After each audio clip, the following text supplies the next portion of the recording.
नाम एक एक करके वो सीट वो नाम आपको बताने जा रहे हैं जो संभावित नाम की लिस्ट जेएमएम की तरफ से है। सबसे पहले राजमहल सीट की बात करते हैं तो एमटी राजा को जेएमएम की तरफ से प्रत्याशी बनाया जा सकता है। बोरियों से हेमलाल मुर्मू का नाम सामने आया है। बरहेट की अगर बात करें तो खुद यहां से हेमंत सोरेन चुनाव लड़ते हैं, यहां से लड़ेंगे। लिट्टीपाड़ा से दिनेश विलियम मरांडी का नाम सामने आ रहा है। जामा की अगर बात करें तो लुइस मरांडी जो इस बार जिन्होंने दल बदला है। महेशपुर से स्टीफन मरांडी का नाम सामने आ रहा है तो शिकारीपाड़ा से आलोक सोरेन प्रत्याशी हो सकते हैं। नाला की बात करें तो रविंद्रनाथ महतो यहां से चुनाव लड़ेंगे।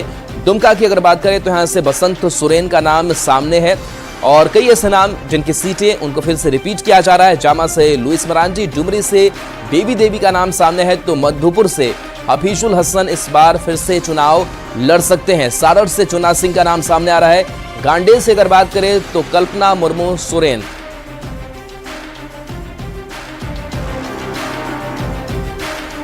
तो ये वो नाम जो प्रत्याशी बनाए जा सकते हैं और जेएमएम के संभावित नाम। और देखिए, साइबर अपराध की रोकथाम के लिए बिहार पुलिस की आर्थिक अपराध इकाई और सीडीएसी ने एक 5 दिवसीय कार्यशाला की शुरुआत की। इस कार्यशाला का मुख्य उद्देश्य साइबर सुरक्षा को लेकर लोगों को जागरूक करना है। बिहार के डीजीपी आलोक राज ने इसकी शुरुआत की। मौके पर डीजीपी आलोक राज से बात की न्यूज 18 संवाददाता अमित कुमार ने। और जागरूकता फैलाने के लिए देने वाले डीजीपी मौजूद हैं आलोक राज जी। आज एक कार्यक्रम की शुरुआत आपने की, साइबर अपराध पर कैसे नकेल कसा जाए, जिसमें सबसे महत्वपूर्ण बात आपने कही कि इसकी शिक्षा स्कूल लेवल पे ही शुरू हो जानी चाहिए। राज्य सरकार ने प्रत्येक जिला में साइबर थाना खोला गया है राज्य सरकार के निर्देश पर। इसके अतिरिक्त प्रत्येक जिला में साइबर डीएसपी का पद सृजित हुआ है।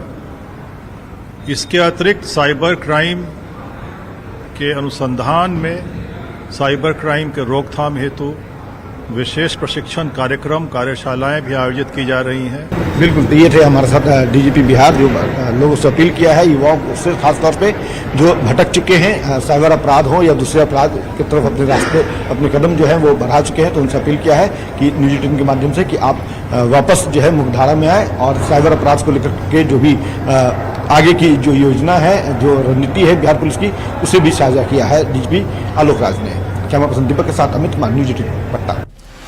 जहानाबाद